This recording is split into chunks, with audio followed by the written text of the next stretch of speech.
Okay, so good afternoon, guys. Today we are going to look at another standard known as IAS 16, and this standard is very pertinent in preparing most of the entity's financial statements. Even in consolidated financial statements, you apply IAS 16. So IAS 16 is very crucial, and we have to take note of that standard and how to account for depreciation of fixed assets or non-current assets. So the lesson objectives, we are going to look at how to account for property, plants and equipment, and we are going to look at initial acquisition. So accounting for property, plants and equipment at initial acquisition. We are going to also look at subsequent use of the property, plant and equipment.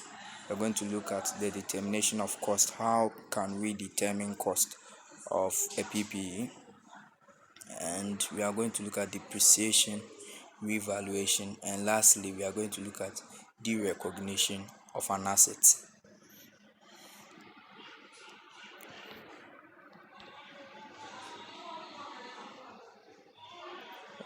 So we also look at differences between capital and revenue expenditure.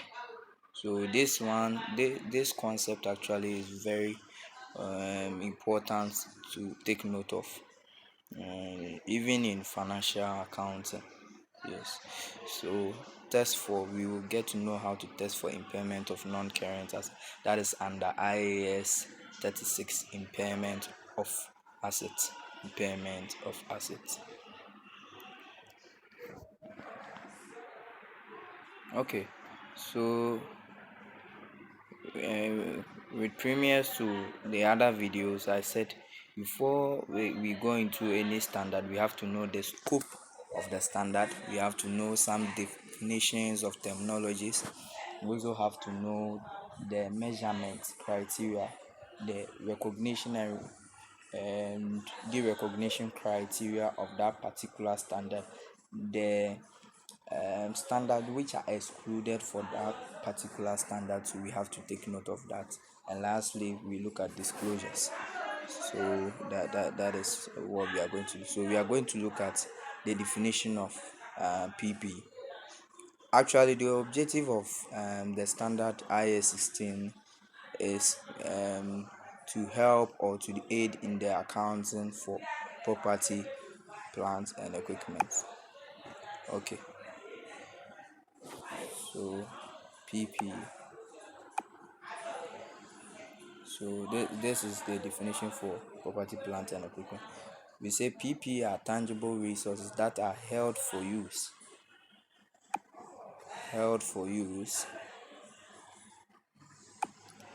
in the production or supply of goods or services for rental to others or for administrative purposes, and they are expected to be used during more than one financial year. They are expected to be used during more than one financial year.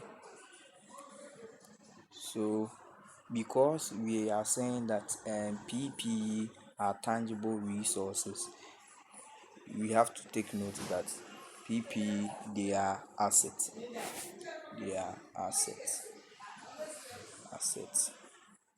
They are assets. And actually in assets, we have two forms of assets. We have tangible and we have intangible. So actually intangible is under the standard IAS 38. IAS 38. Okay, so let us remember the definition of an asset, our definition of an asset where we did financial accounting. So the conceptual framework of 2010, this is the definition per the conceptual framework 2010. An asset is a resource controlled by an entity as a result of past transactions and from which future economic benefits are expected to flow to the entity. But for the March 2018, the definition of an asset is that they are resources controlled by an entity as a result of past events. They are resources controlled by an entity as a result of past events. So that is the 2018 conceptual framework definition of an asset.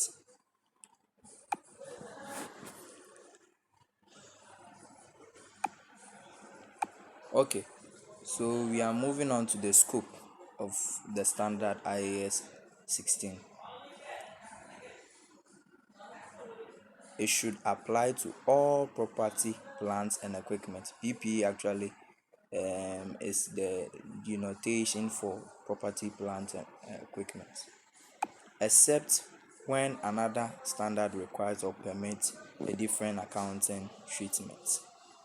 Except when another standard requires or permits a different accounting treatment.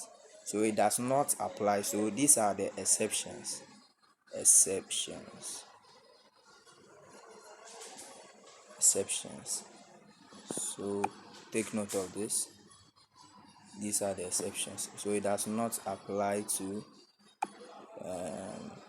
agricultural, biological assets, or mineral resources and reserves as per IAS 41 and IFRS 6. It does not apply to the construction of investment properties as they are being constructed once completed under IAS 40. Once completed under IAS 40. So this actually brings us to a concept known as reclassification. So here, the scope of PP is saying that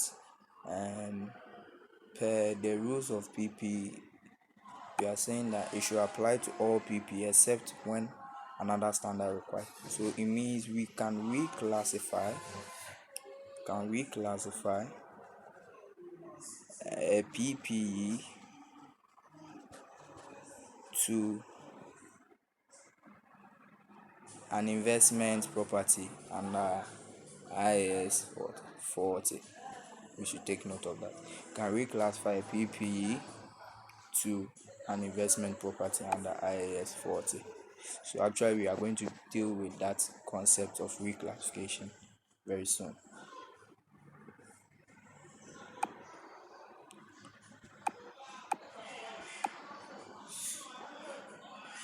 An item of PPE should be recognized as an asset only when. So please, this is the recognition criteria for PPE. Recognition criteria for PPE. An item of PPE should be recognized as an asset only when 1. It is probable that future economic benefit will flow to the entity, and 2. The cost or revalued amount can be measured reliably. These criteria are the criteria for all other assets, whether the asset is a PPE or is an intangible asset, or it is intangible assets under IAS 38, or it is an investment property under IAS 40. IAS 40. Please let's take note. So this criteria is for all assets, even inventory. Yes. So it's for all other assets. All other assets. So every asset should be able to generate future economic benefit to the entity, and also its cost should be measured reliably. This is the main reason why human beings are not classified as assets, because the value at which we can measure human being cannot reliably measured. It cannot be reliably measured. Separate items, that is, identify major components or spare parts and recognize as PP. So actually we have um let's say a ship, and within a ship we have different components within the ship. So actually we have compositions, so we should account for each of them as PP. And actually PP involves the combination of tangible assets, so like motor vehicle, delivery van, fixtures and fittings, and all those assets, they are all added together to form what is called PP.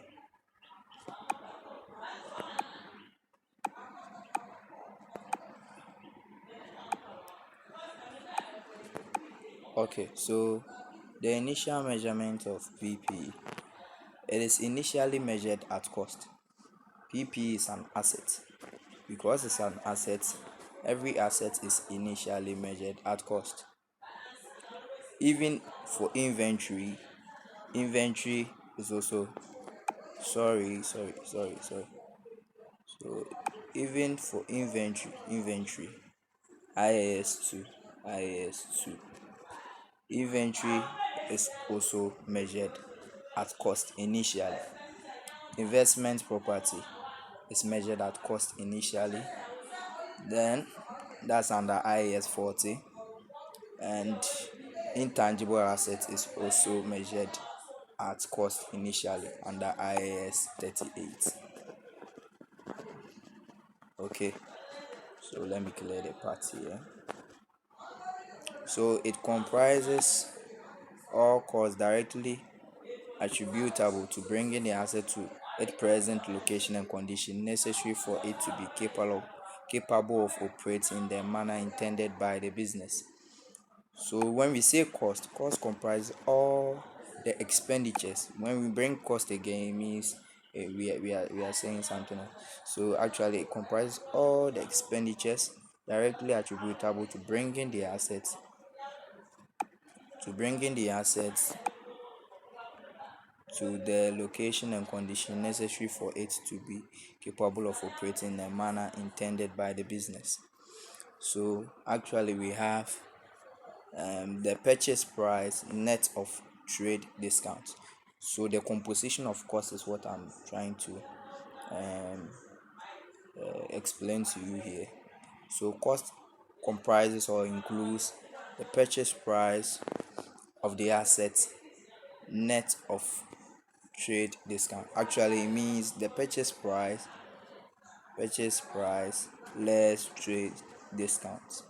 So the net, so that is the net, that is the net. Then we also have cost of testing. So cost of testing. So purchase price. We have um, trade discounts. So we are lessing that. We are lessing trade discounts. Cost of testing the assets. So testing cost. We have it there. Professional fees. That will also be brought. Installation cost.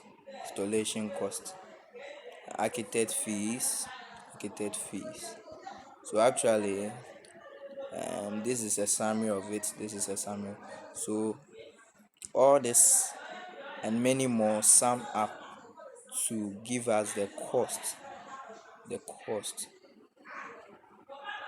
the cost, the cost of the assets.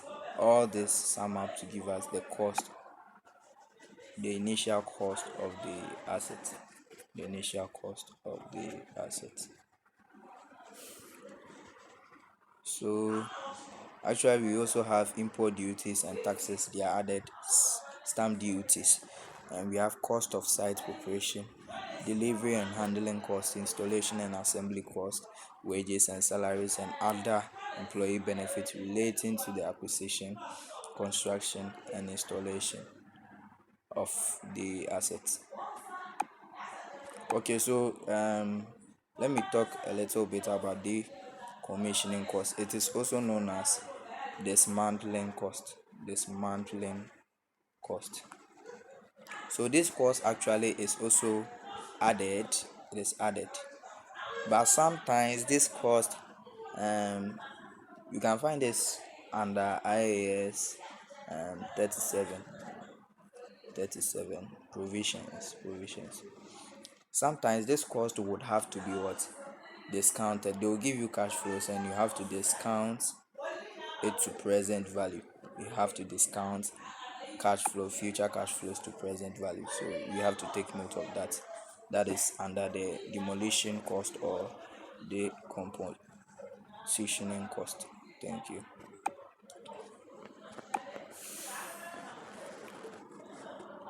Okay, so the initial measurement of PPE, we've already spoken about that, and it said it is initially measured at cost, and subsequently, um, we have subsequent measurements, and the subsequent measurement actually is going to deal with remeasuring it at either the using the cost model or the revaluation model. So we are getting there gradually. Once asset is capable of being operated in a manner intended, no further capitalization of the cost. So we have to take note of this. Once the asset is capable of being operated in a manner intended, no further capitalization. Other costs which are not recognized include operational reorganization cost, cost of opening a new facility, cost of introducing a new product or service, cost of conducting business in a new location or with a new class of customers, administration and other general overheads, losses incurred when output from new assets building up. So all these costs are not costs which are to be classified as part of the cost of PPE. So other costs which are not recognized as part of PPE. Actually, these costs we should take note that they are general overhead cost. So if in a question they do not state that the general overhead costs are attributable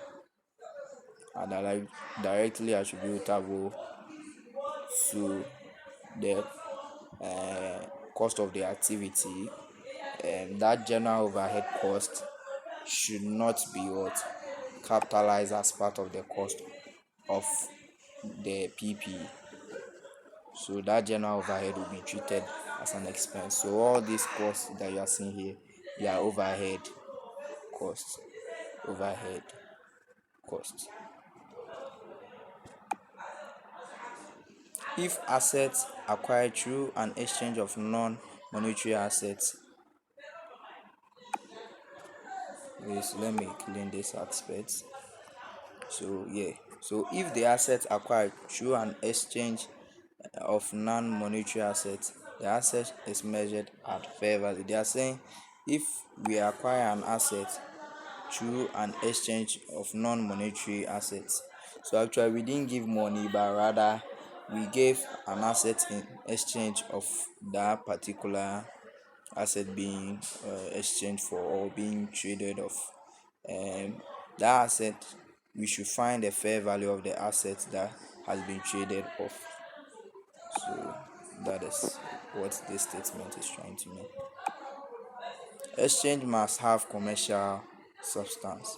So if there is no commercial substance, that exchange would not affect our decisions in IS 16. Also, we have to take note of the treatment of training staff cost. Training staff cost. My question is, will training staff cost be considered as part of the cost of an asset? So that is the question. Will training staff cost be considered as part of the cost? Because here we are seeing that wages and salaries and other employee benefits relating to the acquisition, construction, and installation. So, will training cost be part of the cost of the assets? Actually, the answer is no, because um, employees are not um they can't be influenced actually by management in terms of their termination of employment contracts. So at any point in time, they can leave the organization. So actually, it is not prudent for an accountant to capitalize the training staff cost, as part of the cost of an asset when accounting for the year.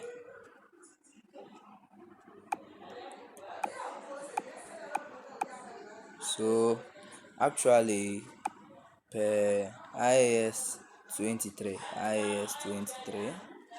that is borrowing cost, an asset which is initially developed and takes a substantial period to develop is called a qualifying asset. Any borrowing costs that are directly attributable to the acquisition or construction of a qualifying asset are capitalized as part of the cost of the asset. So IAS 23 borrowing cost sets up requirements. That is, borrowing costs are those which would have been avoided if expenditure on the qualifying asset had not been made. Capitalization starts when construction commences and ceases when the asset construction is substantially completed. So actually, we are saying that under IAS 23, borrowing cost will be capitalized as part of the cost of an asset if it meets the criteria or the definition of a qualifying asset.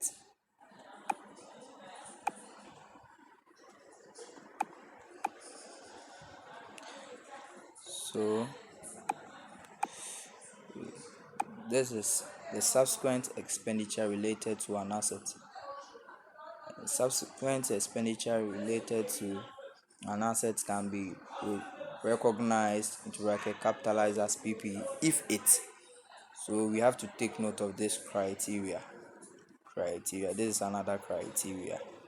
So if you want to capitalize subsequent expenditure as part of the cost of the asset, so actually I think here is the confirmation for why we do not classify trading staff cost as part of the cost of an asset or a PP. It improves or expands capacity of the asset. Thus, training staff costs improve and expand the capacity of an asset. Replaces economic benefit already consumed. So does that cost replace economic benefit already consumed? Please, these are the questions we have to be asking ourselves each and every day. Otherwise, expenditure must be written off as an expense to profit and loss account. So all these expenditures that we are seeing here, which are not to be classified as part of the cost of a PP, and the operational reorganizational cost, the cost of opening a new for facility, cost of introducing a new all these costs are supposed to be treated in statement of profit or loss under expenses.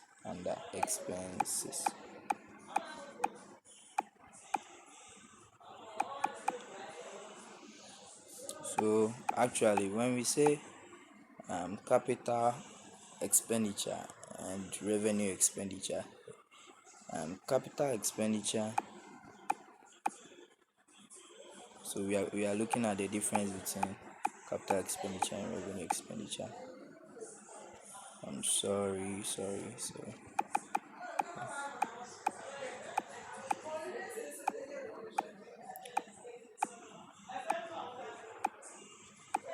Okay, so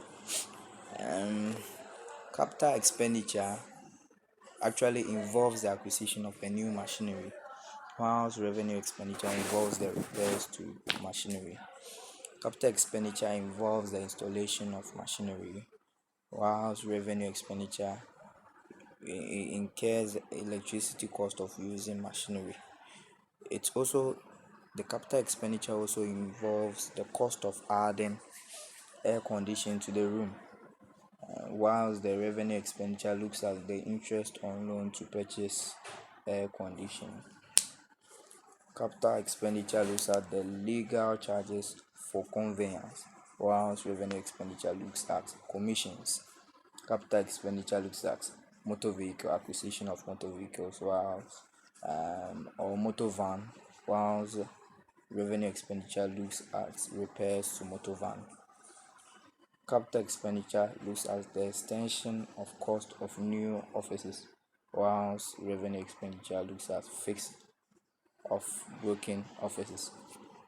Capital expenditure looks at premises purchased, while revenue expenditure looks at rent of premises.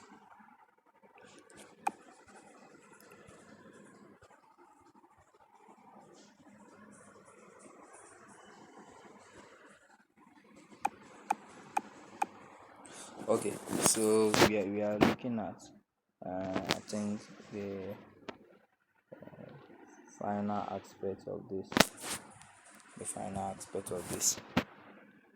So we are looking at the definition of depreciation, and we go further to look at some terminologies under depreciation. Okay.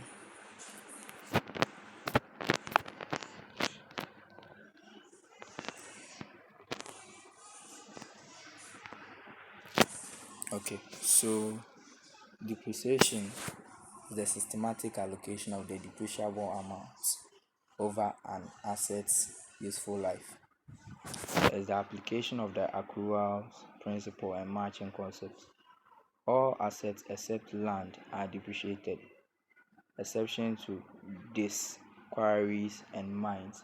They are depleted rather than being depreciated. They are depleted. So they pass through a process known as depletion because they are mines and they are called wasting assets. They are known as wasting assets. Each part of an item of PPE, if recognized separately, is depreciated separately, may have different estimated useful lives. Example: airframe and engines of an aircraft. Depreciation is recognized even if the fair value exceeds the carrying amount, even when the asset is continuously subject to repairs and maintenance. So we recognize depreciation when yeah, even if the fair value exceeds the carrying amount, or even when the asset is continuously subject to repairs and what maintenance. So actually we should note this keyword. Depreciation is the systematic allocation of the depreciable amount over an asset's useful life.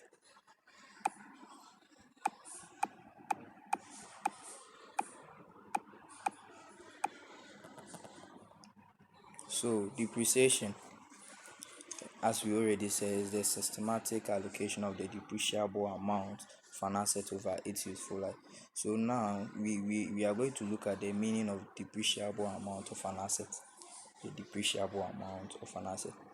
So the depreciable amount of an asset is the asset cost or the revaluation amount and less residual value. So we have to also note the definition of residual value. So actually, the formula is depreciable amount is equals to cost minus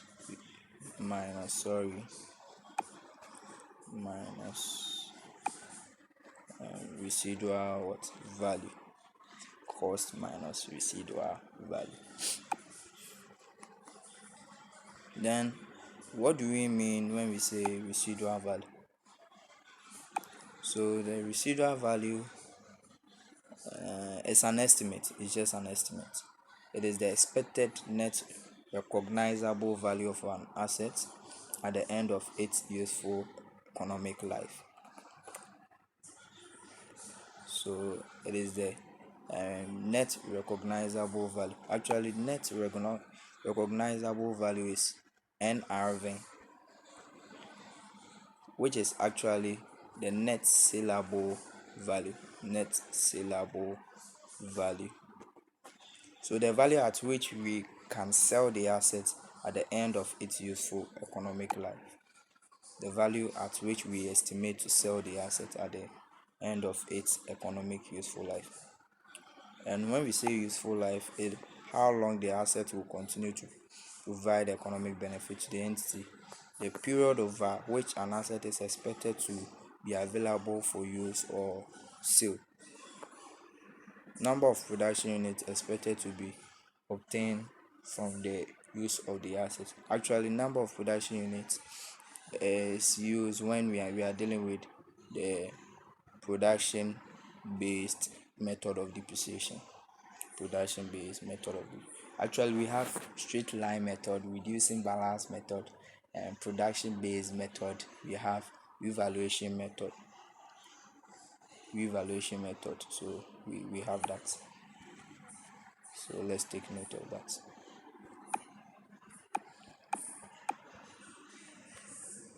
So methods of depreciation, but basically for here, we are going to use these two main common method of depreciation. That's the straight line method and the reducing balance, which is also known as diminishing balance method. Diminishing balance method. So reducing balance or diminishing balance method. So actually, IAS 8 accounting changes in accounting estimate, changes in accounting concepts, estimates and errors actually permit that we can change or we can cause a change in the method of depreciation prospectively. So it's either we decide to use straight line method or reducing balance method. Actually, IS 8 says that there is no practicable way of changing a method of depreciation, because that method of depreciation has been used consistently. But if any standard permits you to change, then you are required to change.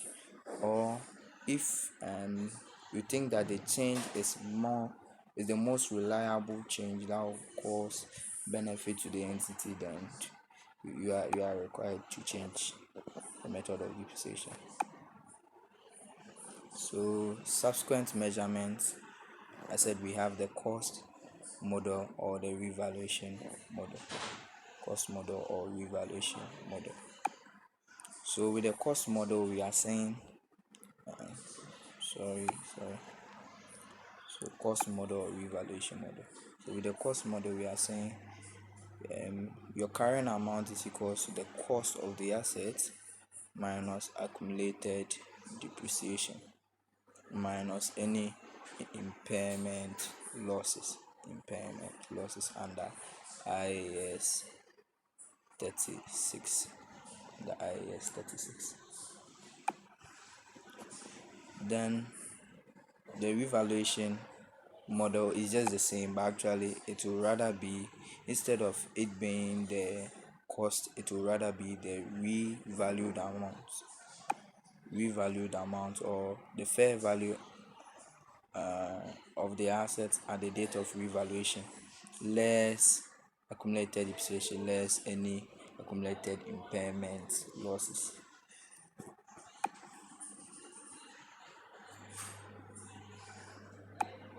So we are going to end the lesson for this chapter here. We will continue in our next video. Please subscribe to this channel. Thank you.